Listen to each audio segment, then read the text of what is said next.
But you did mention the border, and I did mention how they're trying to burn this country down. But let's talk about the border because you just did a documentary, and actually I have you have a little. It's like a 1 minute teaser. I'm going to play it right now for everybody so you guys can see this. Actually, I have to remove this so that I can, because I'm not sure if the audio works or not. So let me just share my screen. I want to share with you guys. I still have that stream. All right, so this is a new documentary, and I'm gonna play it for you guys right now. This is something that Jorge has been working on with the Daily Caller.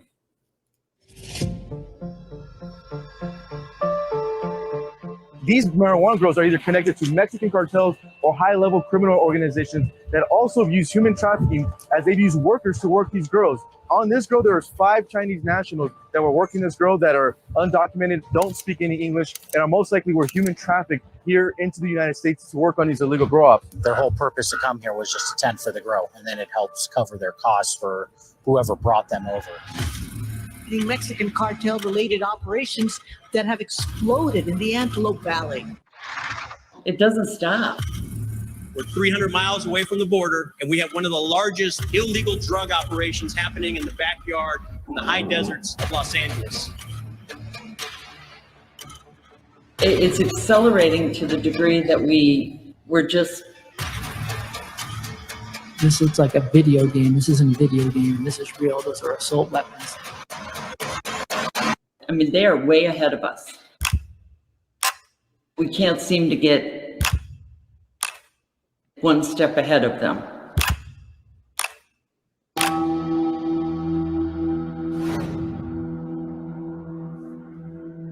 This is the cartels. We are very, very close to driving down the freeway and seeing bodies hanging from the overpasses. That is what's coming.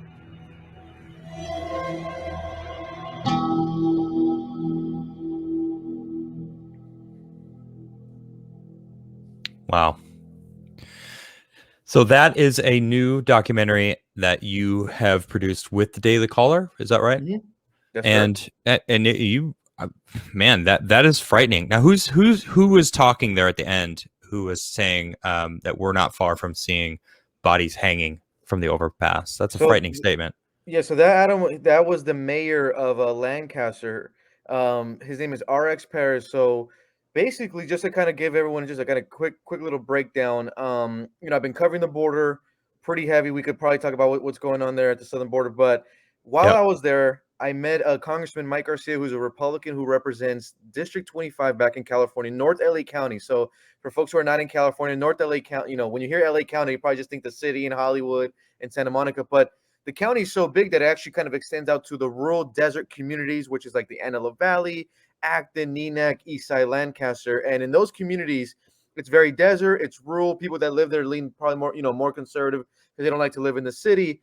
And essentially what's going on is that these cartels, the Mexican drug cartels, the Chinese mafia, and the Armenian crime organization, they have all found out about these deserts, and they're starting up these illegal marijuana operations. So they're either starting up on land that is not there, so what we call this a squatting, or they're just buying all these properties up and turning them into illegal marijuana grows. Now, look, I want to say before I even go on, when people think of legal marijuana, I know people don't think it's a really big deal. They think it's probably just like kind of Cheech and Chong in a desert growing pot.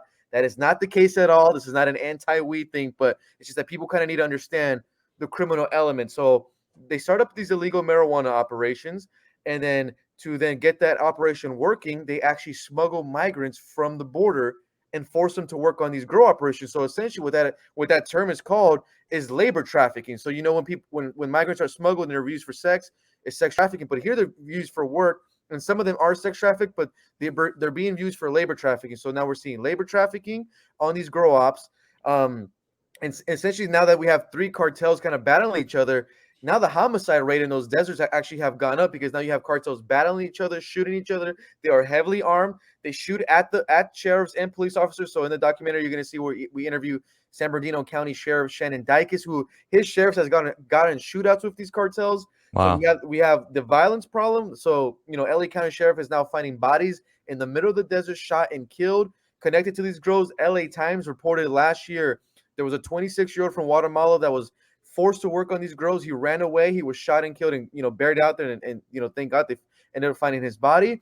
But as we all know, guys, marijuana needs water to grow. So this is where another big issue is the water theft that these cartels are doing. So what these cartels do is they'll either drill illegal wells, they'll tap into the neighbor's aqueduct or water line. So they'll tap into other American citizens. They'll just tap into their water lines and steal water, and they'll tap into the California aqueduct. And we interviewed residents that had water bills up to like $1,600, $2,200, because the Wow. cartels are just siphoning that water. They'll go up to fire hydrants, siphon the water. So we're kind of seeing this kind of violence, human trafficking, water theft issue, and it's to a point where there's nothing the police could do about it, but it's officially out of their hands. So right now in LA County, there's over 500 illegal grows. So try to picture over Wow. 500 illegal grows in a desert where they're stealing water. They shoot at cops and they shoot at American citizens. So if you even approach the grow, you take a picture of the grow, or you notify police, they will find you and you will get those threats, or you could get shot at and killed.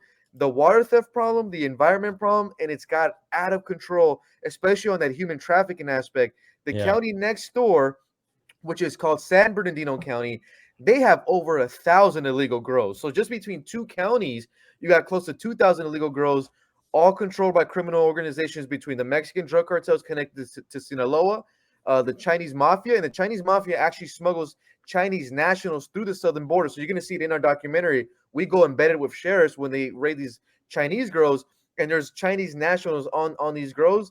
And now we're kind of seeing the Armenians crime organization also get in this involved. The sad part about it, Adam, is that in the middle of these kind of drug wars in the desert now, you have working class, regular American citizens that did not ask for this at all. The reason they, like I said, they move out to the desert is to get away from the city, get away from the crime.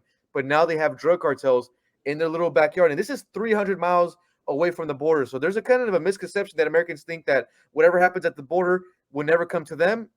Absolutely not. Go out to those communities. They are being taken over by these cartels. Just as a frame of reference, so I found this cut of the this is from the little clip that I just played. What would this be? One grow, or is this like two? So that right here is two, and then if you kind of look at it here, Adam, you see all those white tarps in the desert. Those are all grows, just out in the open, operating. The biggest grow that we found was in San Bernardino County. We found a grow that was 10 acres long. So we're talking $1 million operations. Weapons on these, serious weapons. We're not talking about little handguns. We're talking about serious weapons on these grows. And the people that have these grows are undocumented migrants that are forced to work these grows. So we're seeing a kind of crime element. But that grow up, the 10-acre one was, it was so big. You would have thought that Jeff Bezos and Amazon were running it. That's crazy that it's getting to that point that we have that in our own backyard, that it's here. And the board, how long has it been going on first before I make this next statement? Like, is this new, or has this been an ongoing problem? So LA County Sheriff identified this problem for them in 2020. But the thing is, when they identified the problem, there was only 150 illegal grows. Okay. Fast forward a year later, they're at already over 500 just in LA. Wow. County. So it's over, like tripled. Yep. Almost. Jeez, that's crazy. So let's talk about the border then. What is going on with the border? Like I was told by Jimmy Kimmel that the vice president has no job. So how dare you make fun of her, and you're a sexist and a bigot if you and a racist if you do anything of the sort. I was under the assumption that she was supposed to be taking care of the border. Yes. So she was, Kamala Harris was assigned as the border czar, right? And she never even came to the border. She only did one stop, but she actually just did a press conference from the plane hangar. So could you imagine that? Like not even have to leave. But it's safe here. Essentially, for me, Adam. So for folks who don't know, I'm a frontline reporter. So I'm usually any of the bigger events, I'm on the front lines covering it. From riots, yes, COVID shutdowns on businesses. And essentially during my coverage and just kind of doing my thing, the border became the number one issue. So obviously I said, well, let's go down there and see it for ourselves. The border is one of those few stories where, sometimes the media things are overhyped, and then you get there in person and it's not as bad or as overhyped as the media made it seem. Hmm. This was actually one of the situations where it was the exact opposite. Way Because when you worse. read about the border, you could only see numbers. You only see numbers, apprehensions, and this many migrants came this day. Only Right. numbers. When you get there in person and actually see the human beings, real in real life, these people that are being exploited by drug and human smuggling groups. I was speaking to a border patrol agent who told me that these smuggling groups are making up to $14 million a day just smuggling migrants. We're not Wow. even talking about the drugs. So Jeez. I will tell your audience this, that the border crisis, it's real. I would actually call it a humanitarian crisis. Wow. The fiscal year just ended, so they had over 1.5 million apprehensions, and that's not even counting the gotaways. So that's a scary number. So for folks who don't know, Wow. so essentially we had almost 2 million people enter the country illegally. On top of that, we had the gotaways. So the gotaways are the migrants that the border patrol doesn't apprehend, Right. and they basically make it into the country without us detecting. The huge issue here is the reason why we're seeing all these migrants come to the border.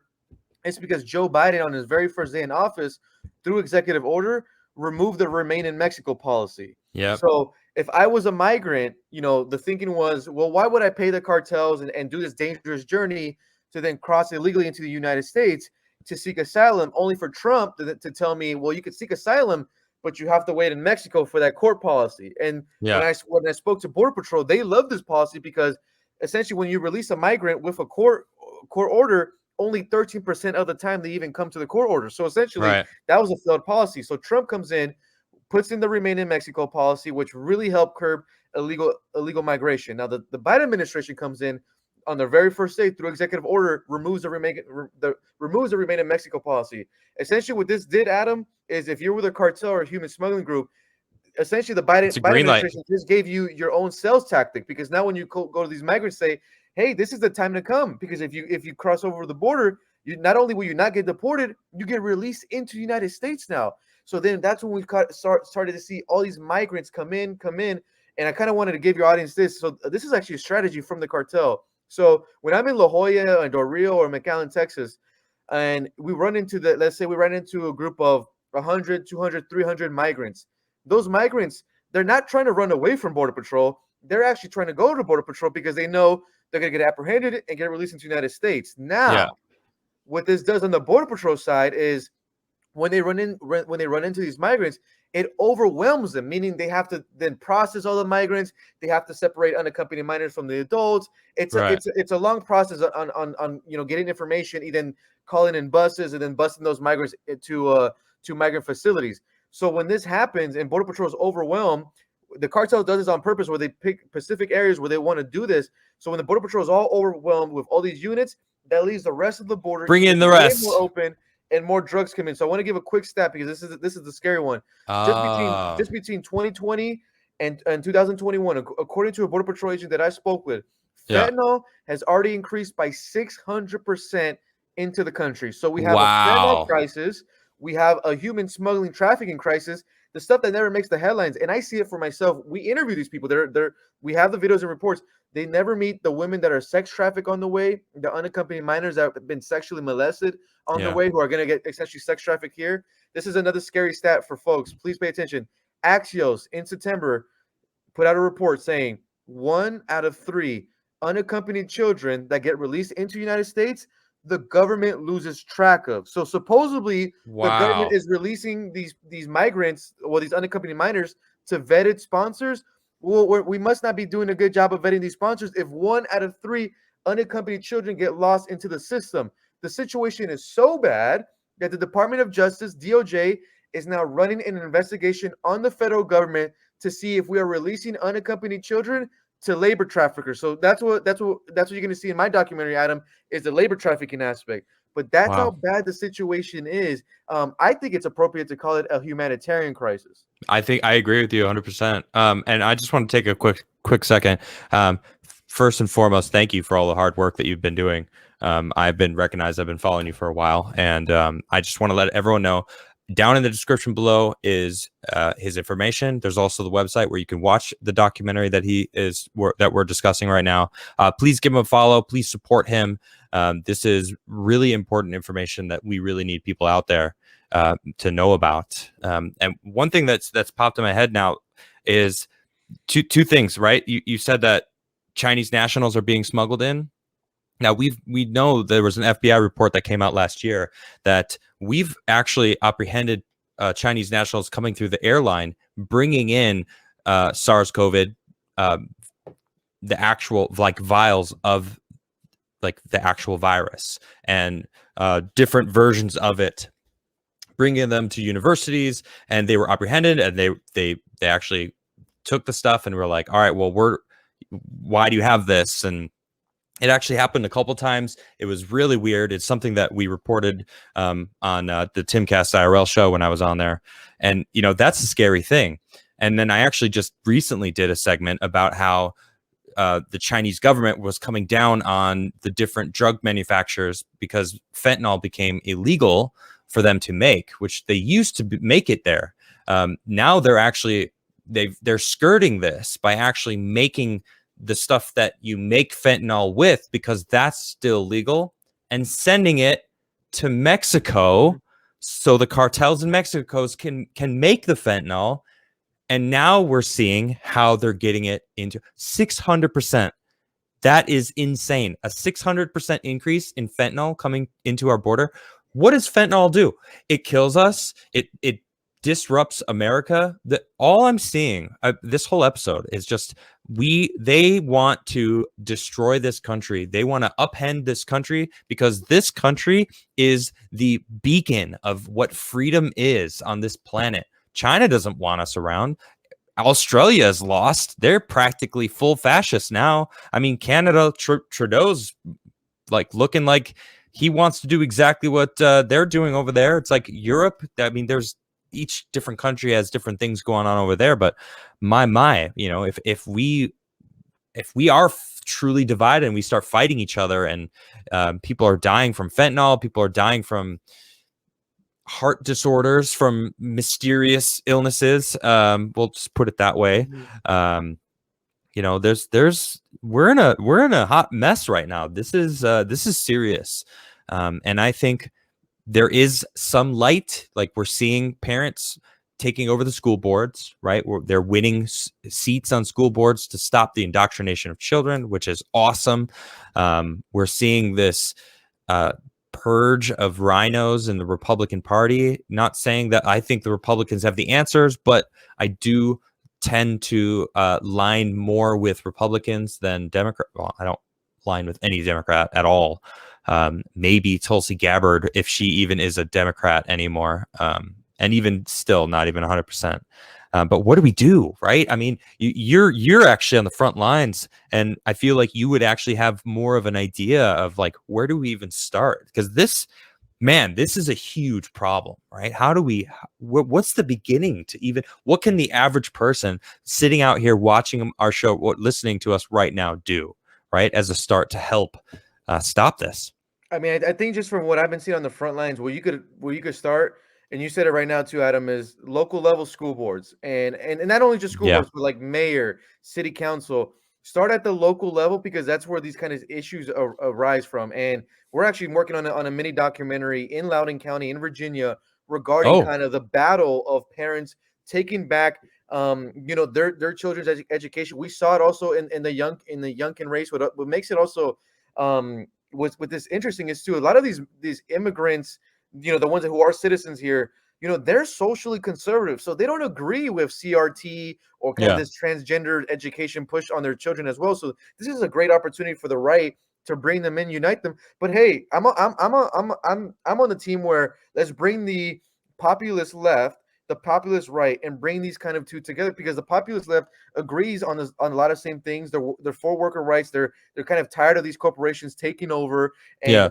just the middle class of America getting screwed over. And for folks who don't remember, in 2015, even Bernie Sanders said the reason why you need a strong border is to protect American wages. So don't forget that these corporations, they love open borders, because that they get to screw over you, the American worker, and undermine your wages all day. So pay attention for that. But start at the local level. And then from there, also kind of have a mindset switch. So one thing that I try to tell my friends or people around me is, stop looking at politicians and politics like a sports team. Like, don't always defend them on every single thing.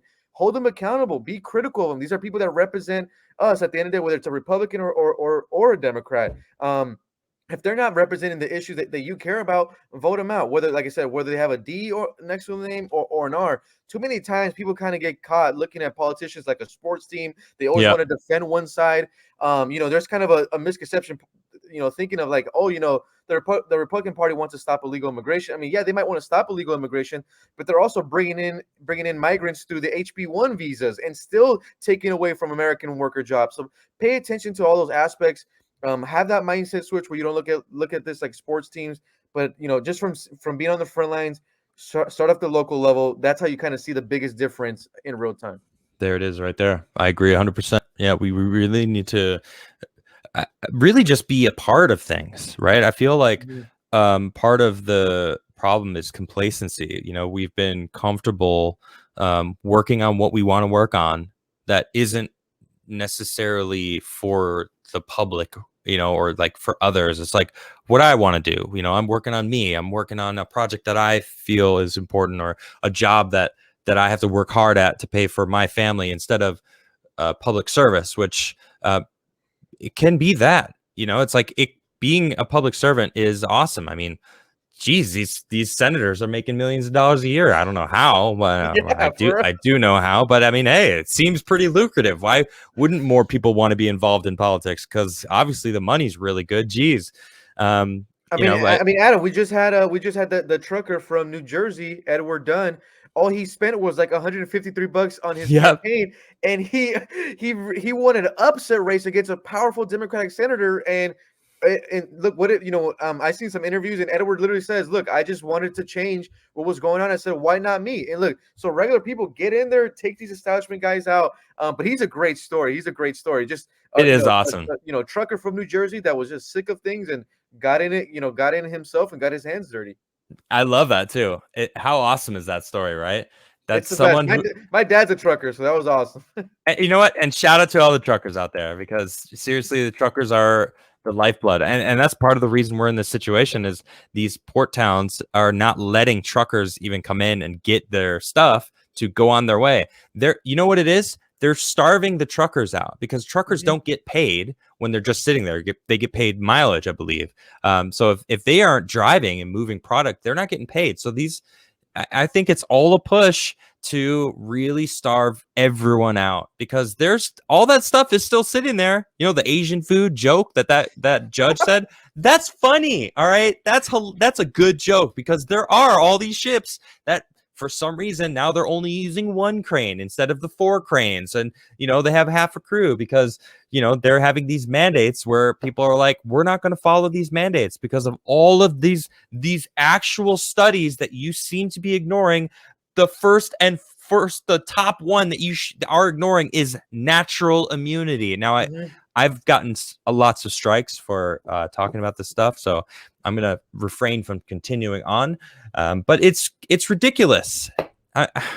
We have to take those positions away. People are like, well, we got to have term limits. Like, all right, well, to implement term limits, people, if we really think term limits is a good idea, which I do, I think term limits is a great idea. Someone was like, well, why do we need term limits? That's what voting's for. And it's like, okay, sure. But like you said, people get into this mindset. It's like sports teams, it's like, yeah, but I'm rooting for this person because I don't like that other person. That's how they got a lot of people to vote against Trump.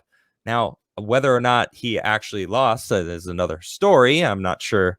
If he actually did. Don't get your stream taken off right now. Hold on. Hey, listen. I can insinuate that. I'm not saying anything. I'm said whether or not he actually did. I'm just simply stating. Yeah. Who knows if I'm already in trouble already? But who knows? But look, bottom line is, people, please go support Jorge. This is amazing stuff that he's doing, and please go follow him. I got your Instagram, I got your Twitter, and I have the website. Do you have your own YouTube channel? I should probably put that in there if you got that. I don't have YouTube, but I just want to just say this really quick, so for the audience. So you can find me on Instagram at Jorge Ventura TV. You're gonna get all of our news reports. Twitter as well. Twitter is gonna be Ventura Report. You get all the live breaking news. Now the documentary, we have our own website for the documentary. It's carteldoc.com. carteldoc.com, all in one, DOC. So carteldocdoc.com, all in one. We didn't want to count on YouTube or any shadow banning, so we have our own website. If you guys click the website, oh, there it is. Adam has it up. You can watch the trailer. So the trailer is great because you get to send it to a family and friend, and then you got the full documentary access right there. Awesome. Well, let me just say thank you for joining me. And thank you for all the work that you've been doing. I've followed you for over a year now, and it's, you always are on the front lines. You're always there in the different crazy stuff that I'm talking about in my job, and I see you and you're there. So props to that, because I've been in one riot situation. I was in the Baltimore riots of, like, I think it was 2013, 2014, when Baltimore was burning, and there was the riot police stopping it. I was there with Tim. Actually, I was filming him. But so I've been on the scene, but only a couple times. So, like, I know what it's like, but that wasn't nearly as bad as some of the stuff that I've seen over the past year. So props to you, man. No, I really appreciate you having me on, Adam, and just getting this information out to more people. Yes. Yeah, 100% grateful for that, because we're just trying to get all the frontline news out there and get it out to folks. A lot of these journalists nowadays, especially on the liberal, mainstream media, they do all the reporting from inside their apartments. It's like, get Yep. out there and tell stories and talk to real people. So that's the type of work that we try to do. So really appreciate Adam for amplifying that and getting that out to folks.